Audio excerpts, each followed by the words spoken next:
Welcome to the Hope Natural Health Podcast. I'm Dr. Erin Ellis, your host. On this show, we discuss all things health, hormones, and happiness with a little side of this thing called life.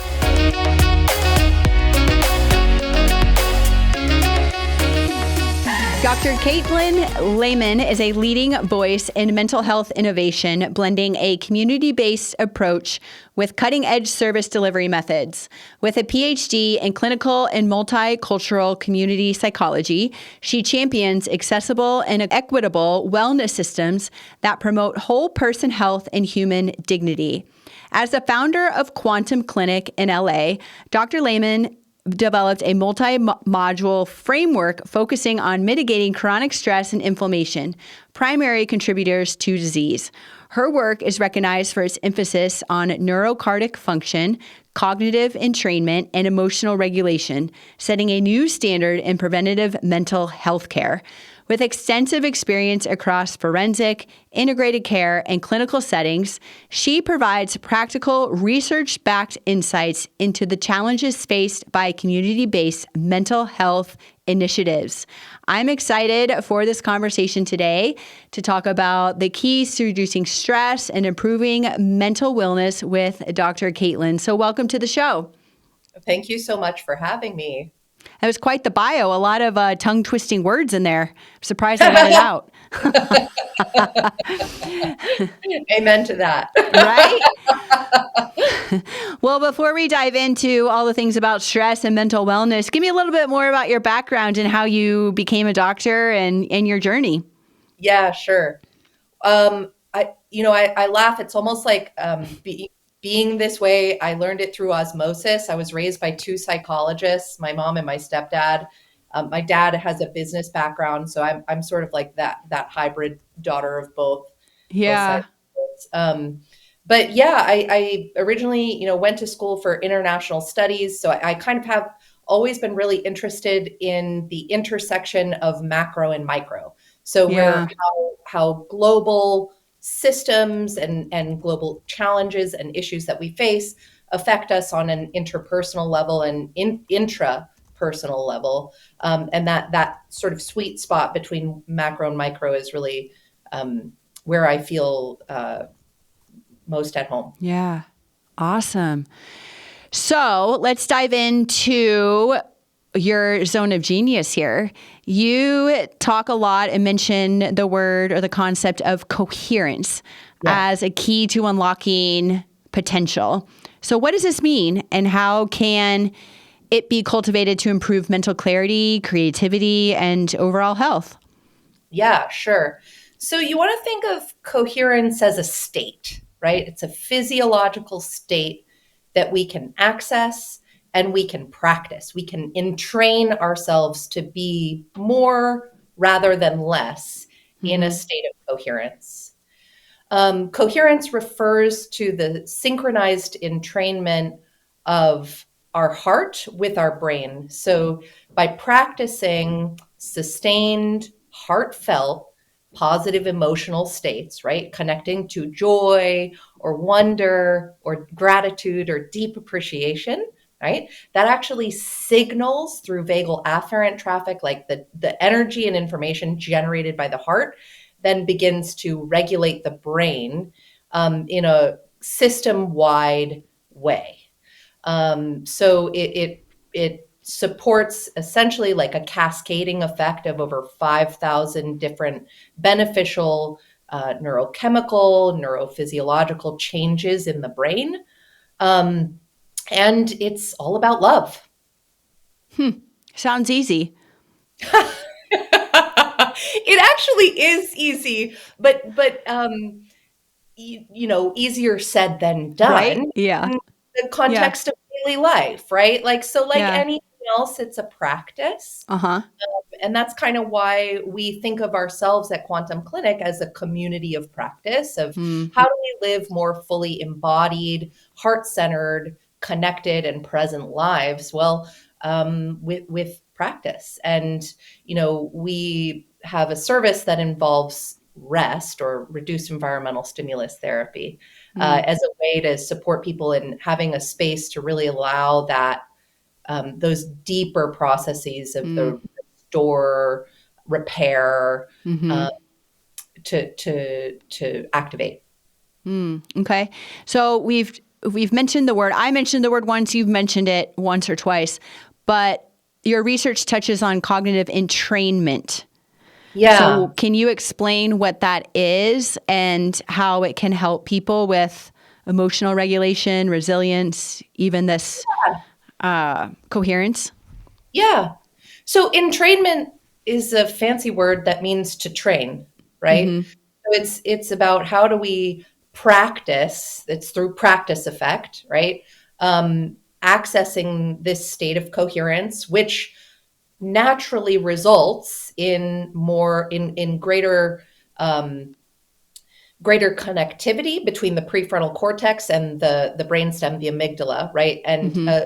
reduced reactivity in the amygdala and more access to those states of creativity, of higher order problem solving, um, attention, concentration, focus. A lot of this literature is backed up by the literature on, mindfulness based practices and, what are the neurological effects of that? Well, it supports us in being able to respond with greater resilience to the realities of our life, whether Mm-hmm. that be adversity or, success, right? You know, these practices support us in being more capable of responding with compassion, with care, and with kindness. Oh, I love that. Again, sounds super easy. But awareness, I think awareness is, I talk about this all the time on all the podcasts. Like awareness is the first step. Like how do we become more in coherence, right? With the heart and Yeah. the brain and the body and all of it. Well, we like to say that, first you need to become aware that coherence is an actual state, Yeah. right? And then you need to experience it, right? So we use biofeedback sensors that Mm, provide a coherence score. mm, Those are come to us from the Heart Math Institute.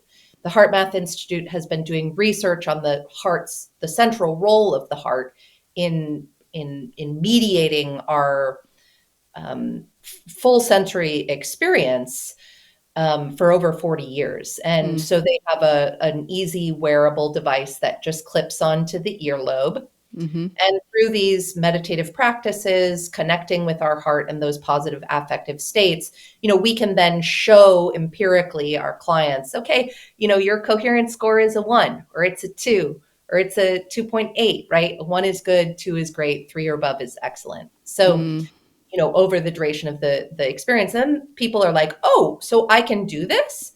And they begin to recognize what it feels like inside of themselves when mm, they're in a coherent state. And mm-hmm, then they're more able through practice effect to be able to access that when things are difficult. mm. Love that. So let's talk a little bit about stress, uncertainty. We all have it. We all experience it. How can we harness this uncertainty to our advantage in building our mental wellness rather than letting it really consume or overwhelm us? Sure. Well, it's a great question, and I recognize it. So thank you for asking it. Um, you know, Uncertainty is actually fundamental to the structure of the universe, right? In quantum physics, they talk about the uncertainty principle or the uncertainty relationship. They're talking about it in terms of measuring the spin of a particle at a subatomic or quantum scale, which a lot of people may seem really far out there, right? Or Mm-hmm, how does it apply to my everyday life?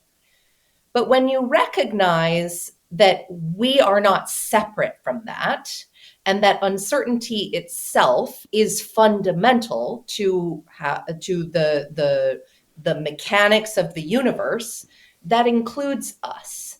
So by leaning into and embracing uncertainty, we can transform it into a real vehicle for greater levels of self-actualization, for connection to purpose, and for those kind of deeper level, it's almost like faith, right? mm-hmm, in something beyond our mind's limited ability to control and predict the outcome of life, right? Yeah. So uncertainty is fundamental to health and human flourishing, I think. Yeah. No, it truly is. So with this chronic stress, burnout, overwhelm, how do you support your clients with this in this, fast-paced world that we live in? Like, what practical tools do you offer them? Or even so, like maybe someone that doesn't have access to you, like how could you support or recommend that they, Yeah. deal with chronic stress? Yeah. I mean, stress is adaptive to a particular degree, right? Without Mm-hmm.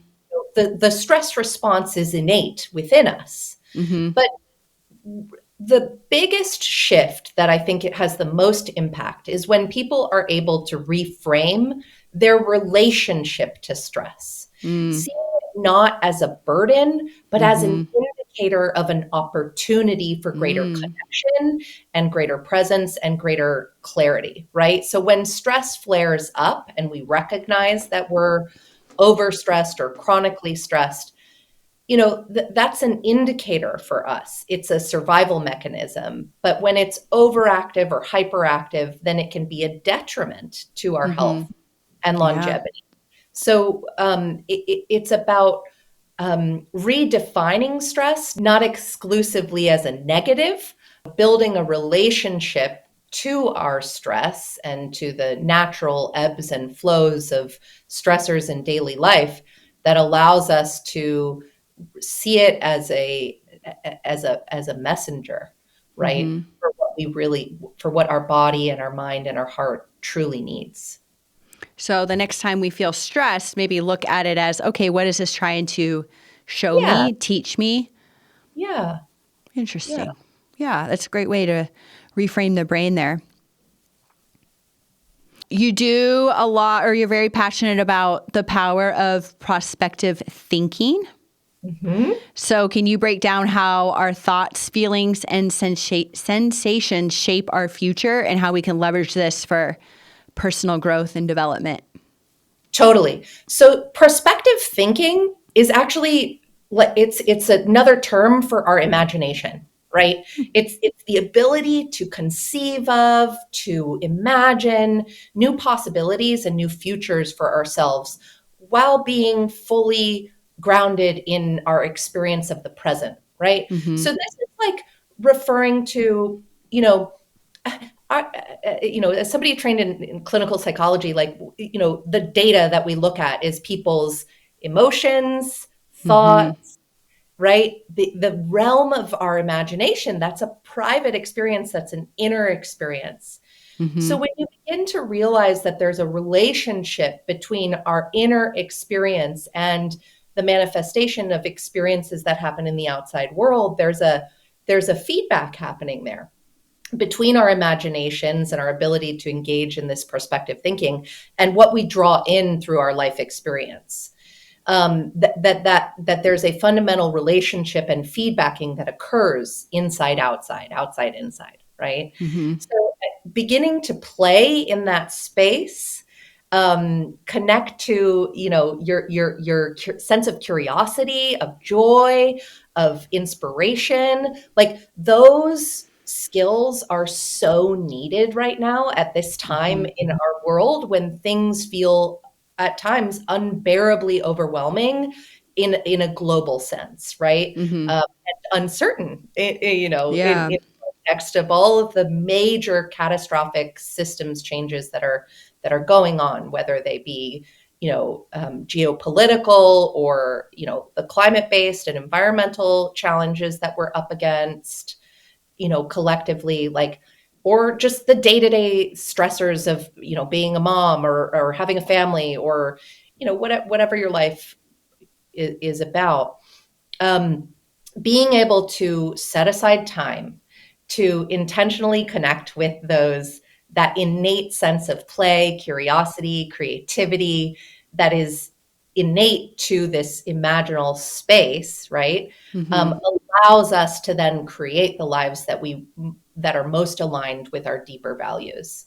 And so that's definitely a space that I really like to play in with people. Oh, nice. Yeah, so important. So you've also developed a multi-module framework focusing on reducing stress and inflammation, because we know that stress can increase inflammation. 100%. So how does this approach support mental and physical well-being? Yeah, so like a multimodal approach is basically weaving together different existing empirically based interventions into one framework that supports with a reduction in stress and inflammation. Um, so we've combined, as I mentioned, the biofeedback training in heart-brain coherence with something called flotation rest, um, which I'm happy to talk a little bit more Yeah. about, and expressive arts therapy. So Mm. when clients come to our facility, it feels a little bit more like an experience Mm-hmm. as opposed to, a sort of structured cognitive behavioral therapy session or something like that. It's less about talking and more about experiencing in the body. It's very much an embodiment practice. It's about allowing our nervous system to really, really let go and surrender, so that we can be more resilient and show up for the fullness of our lives. Flotation therapy has been around since the 50s. It was developed by a neurologist out of NIMH called named Dr. John Lilly. And it was originally designed as like kind of, to use therapy terms, like a gestalt encounter. Like what do you encounter inside of yourself when you remove all of the external stimulus, right? So for some people, that's really scary, right? That can evoke a lot of fear. What am I going to find in there, right? What if I'm not ready for what I find when I'm Yeah. quiet and alone in a space by myself, right? And we want to honor that. A lot of people do bring anxiety or fear to an experience like this, but it can also be deeply, deeply therapeutic. And it can reveal to us the patterns that are somewhat, kind of on the edge of our awareness. And it's a safe space, a trauma-informed team that, is here to support and hold space for our clients in integrating that. So when I say it's a multimodal framework, it involves elements of biofeedback training with flotation rest, and then expressive arts therapy as a way to process and integrate the psychic content, or the sensations, images, feelings, or thoughts that arise for our clients when they're there. And yeah. No, go ahead. No, flotation therapy, because you're in a highly salinated body of water, right? It has That's what was my magnesium. question. Yeah. So it's a room that has about a foot or foot and a half of water with over 1,500 pounds of Epsom salts in it. So it's not like taking an Epsom salt bath at home. You would have to have like bags and bags and bags, lots of bags of salt. Yeah. So you float effortlessly, and it really helps people who struggle with chronic pain, because the neuromuscular structure on the neck and back is able to fully surrender and relax. So it opens up the pathways from within the central nervous system, and activates that rest, digest, repair system. Yeah, I've done one of those before. It's really relaxing. It's a little terrifying. I don't know if yours is the same, because it was like in I remember it being like kind of like a shell, like you're kind of like an enclosed space. Yeah. So if you're claustrophobic by any means. Yeah. We went with a design that's a little bit more spacious. It's not the pods where you're pulling down the coffin like. Oh yeah. Right. It's got a door and all that. But actually, it's interesting. I did work with somebody who had a diagnosis of claustrophobia recently, and the gold standard treatment for claustrophobia is exposure with response prevention, right? Yeah. So what we're doing is that if people are wanting to, move through claustrophobia, a lot of times claustrophobia functions as a protective mechanism for other things, and maybe they're not ready to look at that. But when people are, we're sort of a great place to begin that process. That's neat. So if someone's maybe not hearing this podcast and learning about what you do, how would, I mean, I help most of the audience is women, and that's who I help a lot of women in my office. Like, how would someone know that they might need this type of work or therapy? How would somebody know? Maybe let's talk about reasons why you should work on your coherence or, being more in tune with your own self. Right. I mean, because you want to experience greater presence in life, reduced anxiety, greater mood stabilization. You want to make sure that your whole body and mind is working for you, not against you, right? Right. Those are all really important and higher order aspirational goals that a lot of us have. But in practice, like you're saying, sounds really easy. Like, yeah, it sounds pretty easy, but we all know that it's not, right? So these spaces and places are really great opportunities for folks who have some level of insight that that's what they would like for themselves, but who aren't quite sure how to achieve it. And looking for a community of practice, like I said, Yeah. So do you have any good case studies or examples of some patients that you've, helped get from point A to point B through what you do? Tons. Yeah, we have tons of case studies. Lots of case studies. We work with a lot of people who deal with chronic pain, right? So pain is interesting because it's, people are often told that it's psychological, that there's something, and in many cases it is, right? Like from the psychological sciences, the treatment for chronic pain is self-compassion, right? So, but like, how do you practice that when your whole body is aching, right? Yeah. It's hard. So the flotation alleviates some of that pain in the body because of the almost zero gravity experience. And that might be an opportunity then to experience some symptom relief and begin to connect with that deeper level work of practice self-compassion and gratitude for what you're learning through this experience of pain in your body. We have some people who report that the pain reduction stays with them for 3 to 5 days. It's also really beneficial for sleep. We had another case study that was somebody who deals with kind of sensory processing, overstimulus, overstimulation, sensory processing disorder, had never slept, wore one of those wearables, had never slept for more than 3 to 4 hours a night. Came in for one session, did the session, said that the experience during the hour that they were in the tank was one of the deepest states of rest they've ever experienced. It was profound for them. And then went home that night and slept 8 hours and slept 8 hours the following night as well. Wow. So something really profound that is possible when people allow their nervous system to really surrender and relax. It's like a resetting almost. And so that's kind of what we do. How often is it recommended to do a float spa? Well, I wouldn't recommend just any float spa for people who are really looking to use it as a therapeutic tool. I would recommend finding someone that you can work with in tandem to that. The thing about us is that, we're a team of clinicians. Yeah.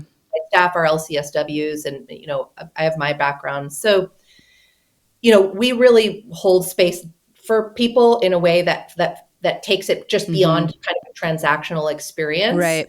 But a cadence that we find really supportive of folks is every other week or once a month. We do have people who are coming more than that, once a week, a couple times a week even. It really depends on how your nervous system responds to the experience. And some people, it's also important to mention, it can take a couple of sessions to really experience the deeper benefit. I myself was that way. I was somebody who, when I first tried this, I actually got nauseous. Like my body know how to relax in that way. And so I felt like seasick.